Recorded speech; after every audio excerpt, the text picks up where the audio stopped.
Hello and welcome to part 2 of my 3-part review series on the Lee Enfield No.1 Mk.III Star Rifle. This section of the 3-part review series will cover accessories, ammunition, and other little collectible bits that will help your Lee Enfield look a bit more complete. Part 3 will discuss the history of this fantastic weapon, and Part 1, if you haven't already watched it, will discuss the basic operations of this fantastic weapon. So thank you for stopping by, and go ahead and watch whichever part is most applicable to you. One of the items most closely associated with the SMLE, or the No.1 Mk.III rifle, is the Bayonet, the pattern 1907 Bayonet. If you just look at historical photos of the World War I era of British soldiers, or even the Anzac Corps in North Africa, or Australian soldiers in the Pacific, you'll often see them with these huge pattern 1907 bayonets affixed. And speaking of Australia, you can see right there in the grips is Australia. So this must have seen use in the Australian Army. Now, the blade is huge, and that's just one of its most defining features. I measured it just before doing this, and I found it to be just a hair underneath 17 inches in length. Now, the reason for that was when the British went to the intermediate length rifle, the concept of an intermediate length rifle, they didn't want the soldiers to lose out in terms of reach for bayonet fighting, so they adopted a longer bayonet. And you can also see that with the American pattern 1905 bayonet that has a 16-inch blade, very long. And also, it served a secondary role as a short sword. I've read that the Australian cavalry, in one of the last recorded cavalry charges in modern history, they did charge. I believe it was somewhere in the Middle East against the Ottoman Turks. They did wield their pattern 1907 bayonets as short swords from horseback. And so that's just another function of that. But as for on the collector market, they tend to be rather expensive. Unfortunately, they go from anywhere between $75 and $120 plus, depending upon condition. This one, as you can see, is a July of 1917 production bayonet, or it's a World War I production by Sanderson. A couple different manufacturers made them, and on the other side is just other proof marks. Now, I got this bayonet for $50 because when I first bought it, it just looked like crap. It was rusty and just looked like a piece of crap. And I bought it because I saw potential underneath all that rust. And when I got it, I took some quadruple-aught steel wool and some oil to it, and I just gave it about an hour's worth of love. And it came out like this, and I'm just extremely happy with it. Now, as I mentioned, the British, they wanted a long bayonet for bayonet fighting. And the way it's affixed to the rifle is you just slide it on. You can see the muzzle ring here fits onto the end of the cylindrical piece, and there's the bayonet lug. Just slide it on. Yep. Get this to fit right from behind the camera. There we go. It'll click into place. Very sturdy, very long blade, and unfortunately makes the rifle a bit front heavy. It must have been an intimidating sight to see, thousands of soldiers crossing no man's land like this with these bayonets glinting in the sun. Unfortunately, in trench combat, it must have been a severe disadvantage, just because it's just unwieldy. If you've ever read the book All Quiet on the Western Front by Erich Martinique or something like that, it's a German book. The author is a World War I veteran, and in his book, it's fictional, but it's based off his real-world experience. The veteran, Kat, tells the young soldiers, who are the main characters, they were students that volunteered for the war, he tells them that the bayonet is a poor weapon in trench fighting, and he tells them to use a sharpened spade, a sharpened entrenching tool.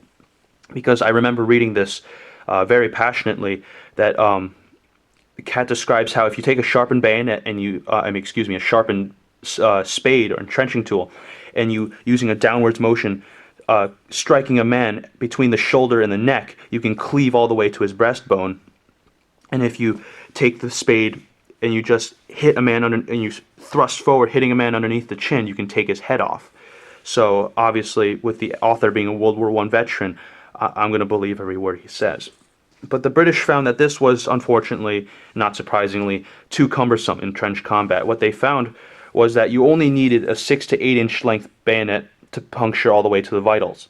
Because if you've seen training footage from that era, even Americans' training footage is applicable, you'll see soldiers like running up to a sandbag or a dummy and thrusting the bayonet all the way in, withdrawing, giving them a smash from the butt of the rifle and running onwards.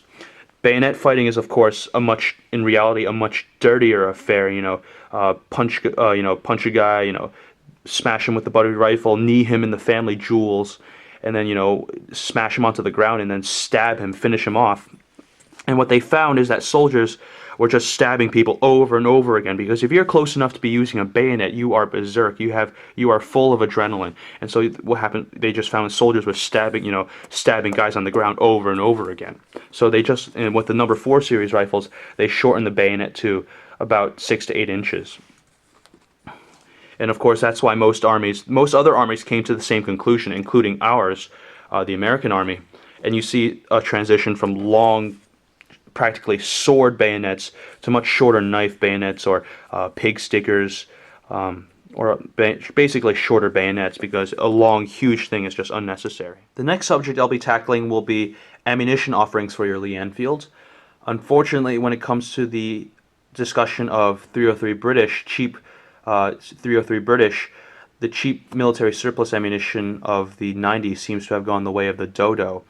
Most military surplus ammunition you'll see these days are Pakistani surplus, which I bought. My neighbor, when he got his No.4 rifle, bought a box of 50 of those, and we shot it at the range, and they just had horrendous hang fires. I'm talking about a second pause between the click and the bang. It's pretty bad stuff. It's also corrosive, so if you don't know how to clean your rifle for corrosive ammunition, you might not want to buy that. The rest is either very collectible and by association very expensive, or just non-existent. This here is Greek HXP. They came packed on clips in this green bandolier. As you can see here, I got 50 rounds of them. It was 80 cents a round. It was actually quite a good deal. I bought this from the internet forums, and they're stacked in there like that. Now, when it comes to either commercial or military surplus, they usually go for $1 a round or more, so 80 cents per round was quite a good deal, in my opinion. And they came packed on clips too, and these clips are about $1 or $2 a piece at gun shows, so you figure it out. I think I made out pretty well. Now, HXP, which is what you see here, is considered some of the best surplus ammunition for 303 British. The other being Radway Green, which is British production, and that can be either World War II, I've seen 1942 dated paper packets of 10 rounds, or 50-round cardboard boxes. But again, those are practically collector's items. I would not advise shooting them because they are corrosive as well, and if you don't know how to clean corrosive ammunition out, primer compound out, then that's going to be a big deal because your bore will rust. Instead, I'd go for commercial offerings. Today, Privy Partisan usually goes for about $16, $17, $18 a box for 20. Again, if you factor in things like gasoline, your trip to the gun store, that's going to come out to again more than $1 a round. Or if you order off the internet, you can usually get it for like $13 or $15 per box 20. But if you factor in shipping, that's going to work out again to like 20 bucks, more than $1 a round. So 303 British is not a cheap caliber to shoot. If you reload, that's good for you. If you have reloading components and bullets for the 7.7 Japanese cartridge, they will work. The bullets will work, and the load data, I believe, is the same for 303 British, because the Japanese just copied the 303 British, made it rimless, and that was their 7.7 cartridge. So that's about it for ammunition. If I'm leaving anything out, just ask me. When it comes to clips, this is what you'll see 99% of the time. These blued steel clips with holes in them for lightning purposes, and of course you can see if you're stacking rounds in the clip, you can obviously see from the back holes how your rims are being stacked. So that's a bit useful. And you can buy these, as I said, for $1 or $2 at the gun shows. You can buy them off Gunbroker. If you chamber the clip around with the clip still in the guides, it'll just get kicked out. No harm done. And they're definitely a help when you're loading the rifle at the range. If you want to load quickly rather than thumbing 10 rounds in one by one, just taking 2 of these and just stripping them off, as I showed you in the first video, it can be done pretty quickly. And that's about it for ammunition. If you have any questions, if I'm leaving anything out, just let me know. And next we'll cover ammunition pouches. Now, when it comes to ammunition pouches, it can get a bit confusing because the British had many different iterations. They adopted new uniforms over the years, and the Lee Enfield was just kept in service for so long. So you'll see leather bandoliers, you'll see leather pouches, you'll see what I believe are these 3-cell, like kind of like triangular pouches with 2 stripper clips in each one. Each pouch has, as I mentioned, 2 stripper clips, but also what's called a catgut divider, which if you pull out, for example, one clip, this one doesn't rattle around in there and possibly lose rounds. So unlike the Germans, who, again, I'm going to have to reiterate this just to make this clear, unlike the Germans or the Russians who kept, for example, their leather pouches, the design is pretty consistent throughout the First and Second World War. The Germans had 3-celled pouches on their belts.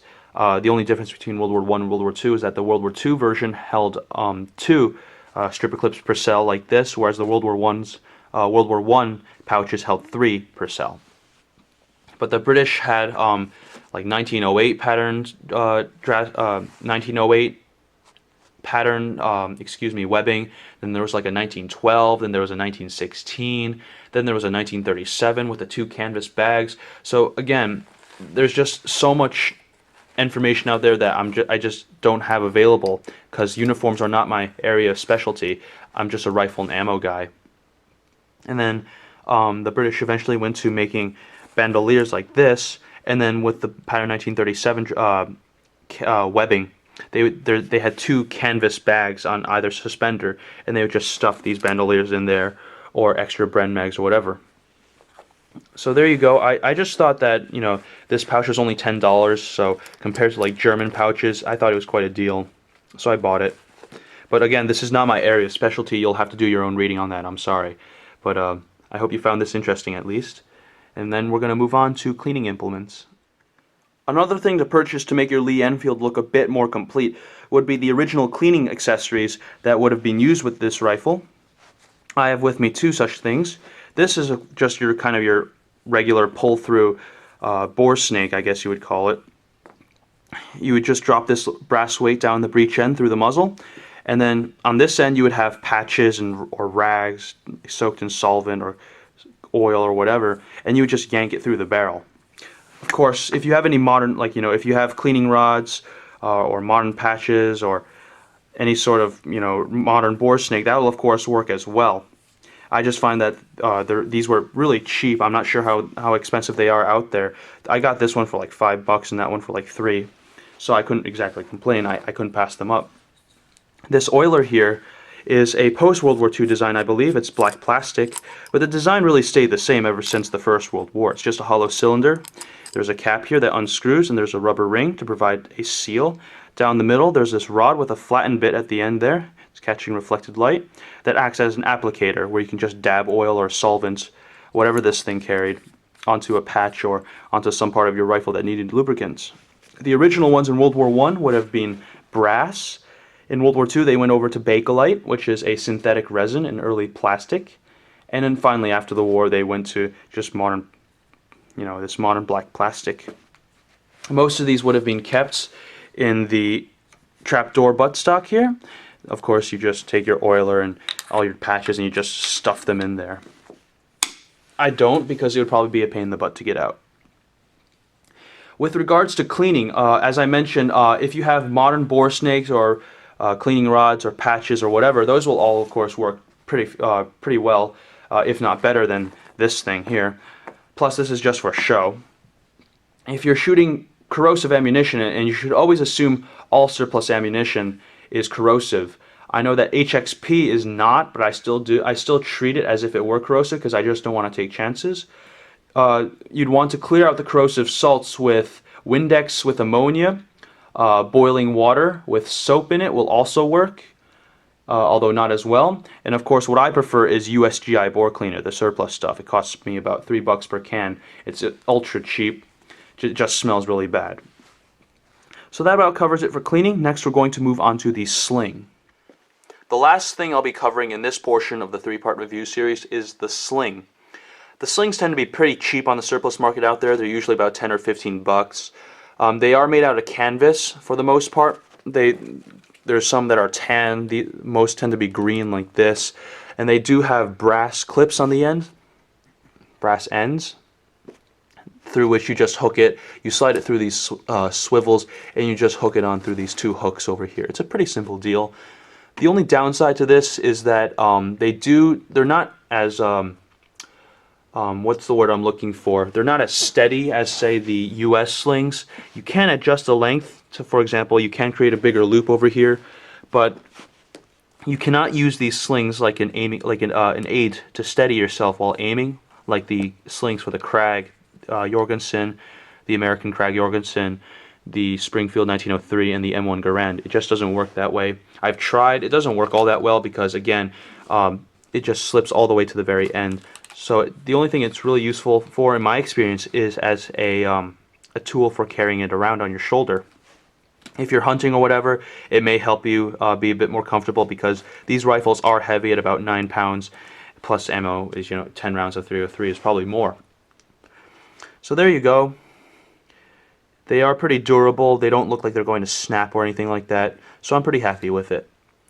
So this is the end of part 2. I hope you enjoyed it. I'm not as well versed with Lee Enfields as the other rifles that I have in my collection. I'm sorry. I hope you found this useful, and I hope that, if I missed anything important, just let me know, and I'll probably stick it in through annotations, or just let me know how I did. Thanks for watching.